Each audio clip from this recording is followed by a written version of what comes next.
Money in the bank 2025 review பத்தி தான் பார்க்க போறோம். Women's Money in the Bank. இதுல நயோமி வின் பண்ணிருப்பாவு. Naomi deserve it. முக்காவாசி பேர் ராக்ஸன் தான் வின் பண்ணுவாங்கன்னு சொல்லியிருந்தானுகள். ராக்ஸன் வின் பண்ணித்தான் ஜட்மெண்ட் டே பிரேக் ஆகணும் பண்ணிடல. அதுக்கு நிறைய ஆப்ஷன் ஏறிக்கி வின் பண்ணற வச்சும் ஜட்மெண்ட் டே பிரேக் பண்ணிடலாம். WWE ஜட்மெண்ட் டே பிரேக் பண்ற ஐடியாவே இல்ல போல. ஒரு முறையும் ஜட்மெண்ட் டே பிரேக் பண்ண போறோம்னு சொல்றக்குள்ளேயே யாராவது ஒரு ரெஸ்லர் அட்டாகி கொண்டே இருக்காங்க. அது மட்டும் இல்லாம காப்பாத்தி கொண்டிருக்கிறது ஜட்மெண்ட் டே தான். என்னதான் செத்ரோல்ஸ் டீம் இருந்தும் அது பெருசா அது ஒன்றுமே இல்ல.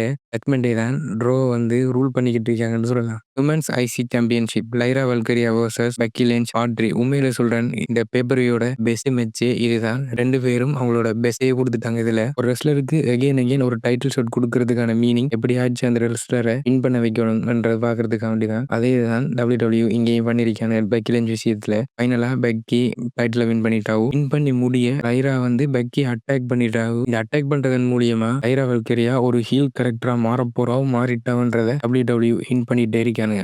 பேக்லெஸ் பேப்பர்ல நடந்ததிலே ஒரு பெஸ்ட் மேட்ச் எதுன்னு கேட்டீங்கன்னா என்ன பொறுத்த வரைக்கும் அது லைரா வல்கரியா வர்சஸ் பெக்கி லிஞ்ச் பார்ட் 2. இது பார்ட் 3. இந்த பேப்பரோட பெஸ்ட் மேட்ச் அது இதுதான். லாஸ்ட் மினிட்ல ஒரு மேட்சை கன்ஃபார்ம் பண்ணானுங்க. டாமினிக் மிஸ்டீரியோக்கும் ஒக்டகான் ஜூனியருக்கும். இது ஒரு ஃபில்லர் மேட்ச் தான். லாஸ்ட் மினிட்ல கன்ஃபார்ம் பண்ணதால புதுசா ஒரு சாம்பியன்ஷிப் எல்லாம் மாறாது. அதனால இந்த மேட்ச்ல டாமினிக் மிஸ்டீரியோ தான் வின் பண்ணி ரிட்டைன் பண்ணாரு. மென்ஸ் மணி இந்த ஸ்டார்டிங்லேயே செத்ரோன்ஸ் அடிச்சு தூக்கி எறிஞ்சு விடுவானுங்க. சோலோசுக்கவா ரவுடுக்கு தேங்க்யூ சிக்னேச்சர் எல்லாம் காட்டுவாரு. பென்டா லேடர்ல தூக்கி போடுறதும், இந்த மெட்டல் பிளேட் எடுத்து கிராண்ட் அமெரிக்கா ஏற்படும் ஜாக் கேபிள் அதை கொண்டு அட்டாக் பண்றது இந்த மேட்ச் ஒரு மாதிரி இன்ட்ரெஸ்டிங்கா தான் போட்டு இருந்துச்சு. அதுக்குள்ள கிடைக்கல இந்த பிரவுன் பிரேக்கரும் கான்சர்டீரும் இன்வால்வ் ஆகிறதும், அதை பார்த்தோன்னே பிளட் லைன் 3.0 உள்ள அடிக்கிறதும். இதுல பெரிய ட்விஸ்ட் என்னண்டா, எல்லாரும் நினைச்சோம் சோலோசுக்காவா தான் ஜேக்கப் ஃபார்டுக்கு அகைன்ஸ்டா டர்ன் பண்ண போறேன். ஆனா இங்கே நடந்தது என்னவோ, ஜேக்கப் ஃபார்டு தான் சோலோசுக்காவாக்கு அகைன்ஸ்டா டர்ன் பண்ணி ஐ ஹேட் யூ சோலோன்னு சொல்லி அந்த பிரீஃப் கேஸை வின் பண்ண விடாம தடுத்து ஒரு இதவே கிரியேட் பண்ணி விட்டாரு. ஃபைனலா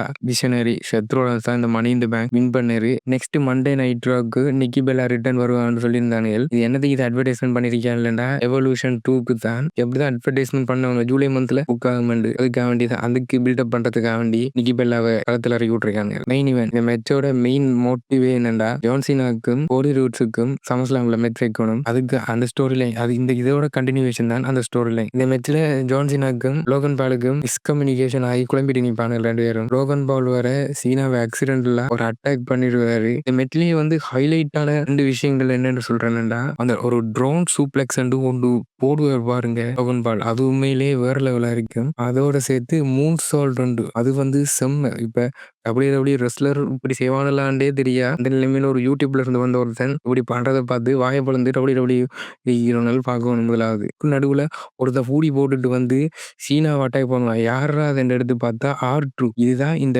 மெச்சோட ஒரு சர்ப்ரைஸ் எலிமெண்ட்டே இதுதான்.